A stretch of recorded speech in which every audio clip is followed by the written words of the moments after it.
इस वीडियो में हम बात करेंगे मल्टीपल्स एंड फैक्टर्स की। बहुत ही अच्छा टॉपिक है मैथ्स का ये, और बहुत ही बेसिक टॉपिक है जहां से बहुत सारे कॉन्सेप्ट रिलेट करते हैं, और यही अच्छा खासा क्लियर नहीं रहता है तो आगे की चीज़ों में बहुत सारी दिक्कतें आने लगती हैं। मल्टीपल्स एंड फैक्टर्स अगर आपका क्लियर है तो यहीं से आप एचसीएफ और एलसीएम भी सॉल्व करते हैं, यहीं से आप प्राइम नंबर्स कंपोजिट नंबर्स में डिफरेंशिएट कर सकते हैं, यहीं से आप डिविजिबिलिटी रूल को जान सकते हैं, और यहीं से मैथ्स के बहुत सारे सेक्शन जो आगे जाके आगे बढ़ते हैं उन्हें आप समझ सकते हैं। तो फर्स्ट ऑफ ऑल बहुत ही बेसिक्स है, मल्टीपल और फैक्टर होता क्या है बहुत ही आसान भाषा में हम यहां पर समझेंगे।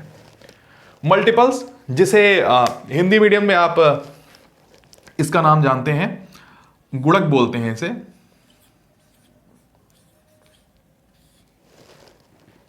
या अपवर्त भी बोला जाता है।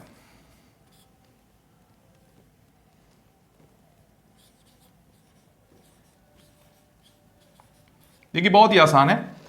मल्टीपल्स क्या है, एक बहुत ही आसान भाषा में कि ये एक टेबल है किसी भी नंबर की। किसी भी नंबर की अगर आपको टेबल पता है, यानी किसी भी नंबर का अगर आपको पहाड़ा पता है तो आपको उसका मल्टीपल पता है। इतना ही बस इसको समझना है और कुछ भी नहीं। इसकी डेफिनेशन में आता है कि जो नंबर किसी भी नंबर को डिवाइड कर ले जाता है वो सारे उसके मल्टीपल्स कहे जाते हैं। फॉर एग्जाम्पल अगर हम 2 का मल्टीपल कहें, मल्टीपल ऑफ 2, तो 2 के मल्टीपल कौन कौन से होंगे? जो 2 की टेबल में आते हैं, यानी 2 उन्हीं को टोटली डिवाइड कर ले जाएगा जो उसकी टेबल में आएंगे। तो 2 की टेबल में क्या आता है? 2, 4, 6, 8, 10 एंड सो ऑन। ये चलता चला जाता है। कहां तक हमको याद होती टेबल? 20 तक। लेकिन अब यहां पर हमको ध्यान रखना है 20 पर जाकर टेबल खत्म होती है, लेकिन यहां पर मल्टीपल खत्म नहीं होता है। मल्टीपल इसके आगे भी चलता जाता है। 20 के बाद क्या आएगा? 22, 24 एंड सो ऑन। ये चलता जाएगा और सारे वो नंबर्स आएंगे जो 2 से डिविजिबल होंगे, और 2 की टेबल टेंस पर खत्म नहीं होती, उसके बाद भी चलती चली जाती है। ऐसे अगर आपसे कहा जाए 3 का मल्टीपल, बहुत ही आसान है, आप 3 की टेबल लिखते चले जाएंगे। 3, 6, 9, 12 एंड सो ऑन। 30 पे खत्म नहीं होगी, 30 के आगे भी आप लिखते जाएंगे।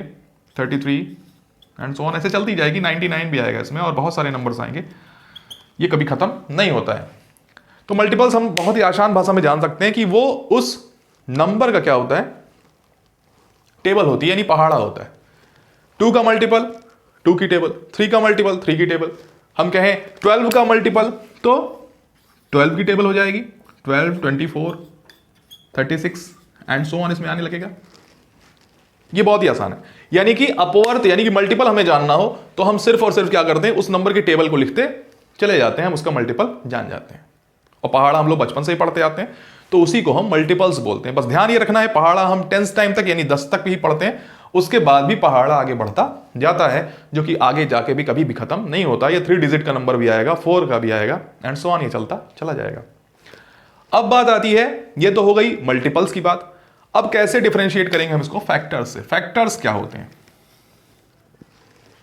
मान लीजिए हम आपसे कहें 2 का फैक्टर, 1 से ही स्टार्ट करते हैं। 1 का फैक्टर मान लीजिए आपसे कहते हैं। अब फैक्टर क्या होता है? फैक्टर में आपको ध्यान ये देना है कि जिस भी नंबर का आप फैक्टर लिख रहे हैं वो किस किस नंबर की टेबल में आता है, यानी कि वो किस किस नंबर से टोटली डिवाइड हो जाता है। बात को समझिएगा। सबसे आसान भाषा में कहें तो किस किस नंबर की ये टेबल में आता है। जैसे 1 किस नंबर के टेबल में आता है, किस नंबर के पहाड़े में आता है? तो 1 सिर्फ अपने पहाड़े में आता है और किसी भी नंबर के पहाड़े में नहीं आता। ये आपको ध्यान देना है। ऐसे 2 की बात करें तो 2 किसके किसके पहाड़े में आता है? किस किस टेबल में आता है? 1 में आ जाएगा और 2 अपनी टेबल में आ जाएगा। 3 किसकी किसकी टेबल में आता है? 1 में आएगा, 3 अपनी टेबल में आएगा। ये सारे इसके फैक्टर्स लिखते जा रहे हैं हम। यानी 1 का फैक्टर हो गया, सिर्फ एक फैक्टर है 1 का 1। 2 का फैक्टर 1 और 2 दोनों है, क्योंकि 2 1 की टेबल में भी आता है और 2 अपनी टेबल में भी आता है। ऐसे ही 3 1 की टेबल में आता है और अपनी टेबल में आता है। लेकिन 4 1 की टेबल में सारे नंबर आते हैं तो 4 भी आएगा। 4 2 की टेबल में भी आता है, 2 2 जा 4, और 4 अपनी टेबल में भी आता है। ऐसे 5 क्या होगा? 1 की टेबल में और सिर्फ अपनी टेबल में आता है। 6 1 की टेबल में, 2 की टेबल में, 3 की टेबल में और अपनी टेबल में आता है। ये है फैक्टर्स, यानी कि फैक्टर वो नंबर्स होते हैं जो, मान लीजिए हमने 2 का फैक्टर आपसे पूछा है, तो 2 किस किस नंबर की टेबल में आता है, ये उसका फैक्टर कहा जाएगा यहां से। अब यहां से खास बात आपको ध्यान देनी है कि इसके आगे अभी हम डिस्क्राइब करेंगे इसको, कि फैक्टर्स के अकॉर्डिंग ही डिवाइड होता है आपका प्राइम और कंपोजिट नंबर। यानी फैक्टर्स अगर हमें आता है तभी हम बता पाएंगे कौन सा नंबर प्राइम है और कौन सा नंबर कंपोजिट है। इस चीज को हम देखना सीखेंगे। देखिए, किसी भी नंबर के फैक्टर्स से ही हम ये जान पाएंगे कि वो नंबर प्राइम नंबर है या कंपोजिट नंबर है। प्राइम नंबर को अगर हम कहें तो इसे हम बोलते हैं हिंदी में अभाज्य संख्या, और कंपोजिट नंबर को बोलते हैं भाज्य संख्या।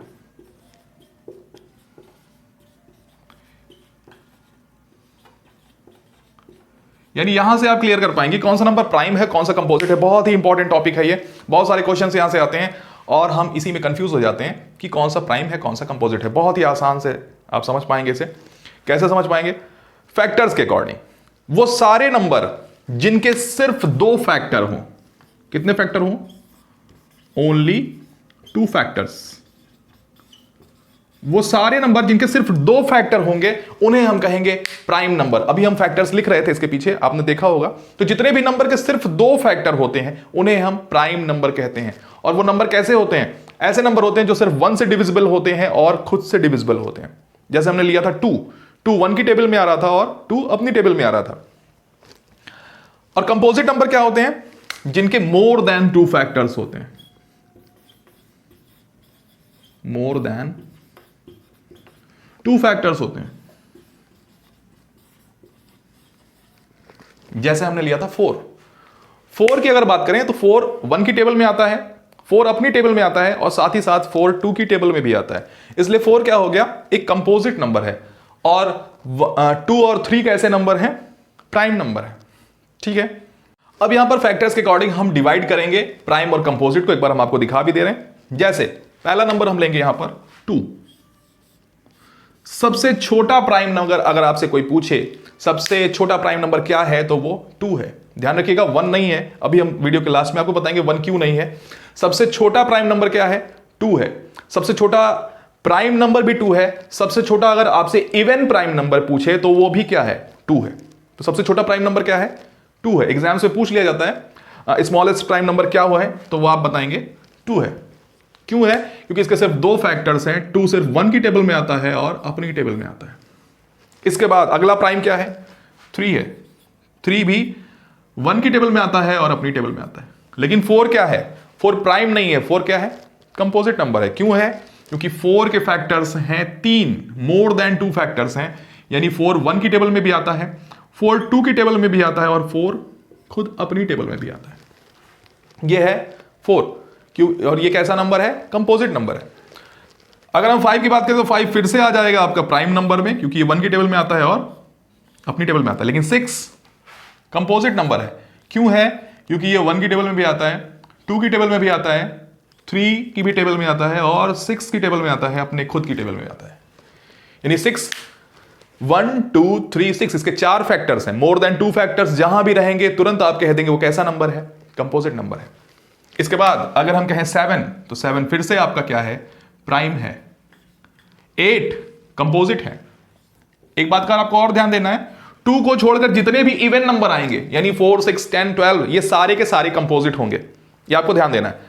कुछ ऑड नंबर्स भी कंपोजिट में आते हैं, वो भी ध्यान देना होता है। लेकिन ज्यादातर जितने भी इवन हैं 2 को अगर छोड़ दिया जाए वो सारे क्या हैं? कंपोजिट है। क्यों? क्योंकि उनका ऑटोमेटिकली एक फैक्टर 2 हमेशा रहेगा, क्योंकि वो क्या है? इवन नंबर है और वो 2 से डिविजिबल होंगे ही होंगे। तो 8 भी क्या है? एक इवन नंबर है, इसलिए ये भी कैसा नंबर है? एक कंपोजिट नंबर है। ये 1 से डिविजिबल है, 2 से डिविजिबल है, 4 से डिविजिबल है और ये 8 से भी डिविजिबल है। इन सारे नंबर्स की ये टेबल में आता है। 9 की बात करें, 9 एक ऑड नंबर है और वो प्राइम नहीं है। इस बार 9 क्या है? कंपोजिट है। इसीलिए हमने ऑड नंबर्स के बारे में कुछ नहीं कहा है, इवन नंबर्स के बारे में कहा है कि 2 को छोड़कर जितने भी इवन आएंगे वो सारे के सारे कंपोजिट में आएंगे। ये आपको ध्यान देना है। तो 9 क्या है? एक कंपोजिट नंबर है। क्यों? क्योंकि 9 1 की टेबल में आता ही है, 9 3 की टेबल में भी आता है और 9 अपनी टेबल में भी आता है, तो मोर देन 2 फैक्टर्स हो गए, तो 9 भी यहां से कैसा नंबर है, एक कंपोजिट नंबर है। ऐसे 10 को अगर हम कहेंगे तो 10 आपका फिर से इवन नंबर आ गया, और इवन नंबर क्या है, 2 को छोड़कर जितने भी इवन है हमने बताया वो क्या है, कंपोजिट नंबर है। 1 की टेबल में, 2 की टेबल में आएगा 10, 5 की टेबल में आएगा 10, और 10 अपनी टेबल में भी आएगा। सिमिलरली इसी बेस पर आप सारे नंबर्स को लिख सकते हैं, उसके फैक्टर्स को देखकर आप बता सकते हैं कि वो प्राइम होगा या कंपोजिट होगा। इस तरह से आप अपनी स्किल को डेवलप कर सकते हैं। कोई डाउट हो तो आप कमेंट सेक्शन में हमसे पूछ सकते हैं। अब बात आती है 1 क्यों नहीं है, कोई नंबर ना प्राइम में आता है और ना ही ये कंपोजिट में आता है, क्यों?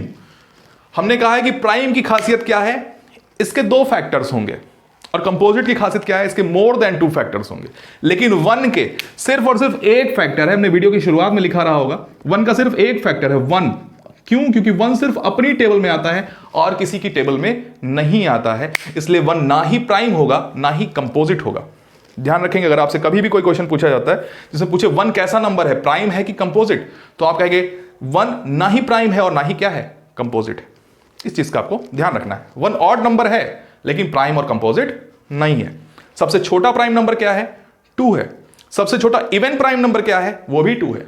सबसे छोटा कंपोजिट नंबर क्या है, 4 है। सबसे छोटा ऑड प्राइम नंबर क्या है, 3 है। ये सारी चीजें आपको पता होनी चाहिए। फैक्टर्स के कुछ क्वेश्चंस लेकर आपको दिखा दे रहे हैं, क्योंकि मल्टीपल निकालना बहुत ही आसान होता है, लेकिन फैक्टर्स में कुछ क्वेश्चंस आपको दिक्कत करते हैं फैक्टर निकालना। फॉर एग्जांपल अगर हमें छोटे क्वेश्चन लेने होते हैं तो आसान होता है फैक्टर निकालना, लेकिन अगर बड़े क्वेश्चन है तो हमें दिक्कत होती है। फॉर एग्जाम्पल अगर हमें 36 का फैक्टर फाइंड आउट करना है तो हम कैसे करेंगे? अब यहां पर सबसे आसान एक तरीका आपको बता रहे हैं, उसका यूज करते हैं। सारे नंबर्स अपनी टेबल में आते ही आते हैं और 1 की टेबल में आते हैं, तो ये 2 चीजें हम पहले लिख लेते हैं। यानी 36 अपनी टेबल में, 1 की टेबल में भी आएगा और अपनी टेबल में आएगा। तो सबसे आगे हम 1 को लिखेंगे और सबसे लास्ट में उस नंबर को लिखेंगे जिसका हम फैक्टर निकालने जा रहे हैं। जैसे यहां हम 36 का निकालने जा रहे हैं तो लास्ट में हम 36 लिखेंगे और सबसे पहले क्या लिखेंगे, 1 लिखेंगे। अब ध्यान देना है, हमको सीरियल वाइज चलना है, शुरुआत के नंबर से चेक करते जाना है और पीछे से भी आना है। फॉर एग्जाम्पल जैसे 1 से ये 1 की टेबल में आएगा ही, इसके बाद चेक करना है हमें क्या ये 2 की टेबल में आता है कि नहीं आता है। तो हमने आपसे बताया था जो इवन नंबर्स होते हैं वो 2 की टेबल में आते ही आते हैं, यानी वो 2 से डिविजिबल होते ही होते हैं। 36 एक इवन नंबर है क्योंकि इसका जो यूनिट प्लेस है, वंस प्लेस है, वो क्या है, 6 है। अगर वंस प्लेस हमारा 0, 2, 4, 6 या 8 होता है तो नंबर्स कैसे होते हैं, इवन नंबर्स होते हैं। तो यहां इसका वंस प्लेस क्या है, 6 है, इसलिए ये एक इवन नंबर है और ये किससे डिविजिबल होगा, डिविजिबल बाई 2 होगा, इसलिए ये 2 इसका अपने आप ही एक फैक्टर हो जाएगा। अब ध्यान से देखना है, 36 का एक फैक्टर क्या हो गया, 2। अब हम पीछे से भी चलेंगे और आगे से भी चलेंगे। अब हम क्या करते हैं, जो अगला फैक्टर निकालते हैं उससे इस लास्ट वाले नंबर को डिवाइड कर देते हैं। 2 से हम क्या करेंगे, 36 को क्या करेंगे, डिवाइड कर देंगे। तो देखिए अगर हम 2 से 36 को डिवाइड करते हैं तो कितना आएगा, 2 1 जा 2, यहां से बचेगा 1, यहां से बचेगा 6, 2 8 जा 16, यानी हमारा जो आंसर आया वो कितना आया, 18 आया। यानी हम पीछे से क्या लिखेंगे, इधर से हम लिखेंगे 18। एक और फैक्टर हमें पता चल गया, 18 की टेबल में भी 36 आता है, 18 2 जा 36। तो आगे से लिखते जाएंगे, यहां से जो नंबर आएगा उससे हम इसको क्या कर देंगे, डिवाइड, लास्ट वाले नंबर को डिवाइड कर देंगे। फॉर एग्जांपल अब हम अगला नंबर देखते हैं, क्या ये 3 से डिविजिबल है कि नहीं। तो 3 से डिविजिबिलिटी रूल हम जानते हैं कि वो नंबर्स जिनका सम 3 6 9 होता है वो डिविजिबल होते हैं 3 से। तो यहां पर 36 का अगर हम सम करें तो 3 और 1 करेंगे, 3 और 6 करेंगे, कितना आ जाएगा 9, और ये सम 3 की टेबल में आता है, इसका मतलब ये 3 से डिविजिबल है। तो इसका मतलब ये नंबर 3 से डिविजिबल होगा। डिविजिबिलिटी रूल के लिए भी हम एक वीडियो आपके लिए लेकर आएंगे, उसमें हम ये बताएंगे कौन सा नंबर 2 से डिविजिबल है, कैसे पता करेंगे कोई नंबर 3 से डिविजिबल है, कैसे पता करेंगे 4 से डिविजिबल है। ऐसे कुछ कॉमन नंबर्स होते हैं जिन्हें हम कुछ रूल के अकॉर्डिंग चेक कर लेते हैं। जैसे 5 से डिविजिबिलिटी क्या होती है, वंस प्लेस 0 या 5 हो तो वो 5 से डिविजिबल होता है। जैसे यहां हमने चेक कर लिया 3 से, इसका सम किया वो 9 आया, और 9 3 की टेबल में अगर आता है तो वो 3 से डिविजिबल होता है। आप डिवाइड करके भी इसे चेक कर सकते हैं। तो यहां से 36 हम जान गए कि 3 की टेबल में आता है। अब 3 से फिर हम क्या करेंगे, 36 को डिवाइड कर देंगे और यहां वाला नंबर हमें पता चल जाएगा। जैसे 3 से हम 36 को डिवाइड करेंगे तो यहां देख लेते हैं कितना आएगा। 3 1 जा 3 और यहां से 6 उतरेगा, 3 2 जा 6, यानी कितना आ जाएगा हमारा 12 आ जाएगा। तो यहां से 18 से पहले हम क्या लिखेंगे, 12 लिखेंगे। अब ध्यान से समझिए, यहां से 3 फैक्टर हमको शुरू के पता चल गए, 3 लास्ट के पता चल गए। अगला नंबर हम 4 देखते हैं। तो 4 की टेबल ही हमें याद है, 4 9 जा 36 होता है, यानी 4 की टेबल में 36 आता ही है, तो ये 4 हो गया। अब ध्यान से देखिए, हमने क्या कहा है कि जो नंबर हम यहां लिखेंगे उससे 36 को डिवाइड करेंगे, यानी इसको डिवाइड करेंगे तो कितना आएगा 4 9 जा 36, अभी हमने बोला है। यहां कॉमा लिखा के क्या हम लिख देंगे 9। अब आगे के नंबर चेक कर लेते हैं। 5 से डिविजिबल है नहीं, क्योंकि 5 का तरीका ये होता है लास्ट प्लेस हमारा क्या होना है 0 या 5 होना चाहिए, तो 5 से डिविजिबल नहीं है ये। 6 से डिविजिबल है, 6 6 जा 36 होता है, तो यानी हम यहां 6 लिखेंगे। अब 6 से जब हम इसको डिवाइड करते हैं तो 6 6 जा 36, तो फिर से 6 आ जाता है, इसलिए यहां पर हम 6 नहीं लिखेंगे, क्योंकि वो हम लिख चुके हैं पहले से। ठीक है, फिर 6 के बाद हम चेक करेंगे 7 से, तो 7 5 जा 35, नहीं कैंसिल आउट होगा। 8 से 8 4 जा 32, और उसके बाद अगर जब हम 9 पे पहुंचते हैं तो 9 के बाद वाले सारे नंबर हमें लिखने नहीं पड़ेंगे, वो नंबर पहले से हमारे सामने लिखे रहेंगे। ये तरीका इस क्वेश्चन को थोड़ा सा आसान कर देता है, नहीं तो फैक्टर्स सोचना बहुत ही टफ हो जाता है जब हमारे पास बड़े नंबर्स आ जाते हैं।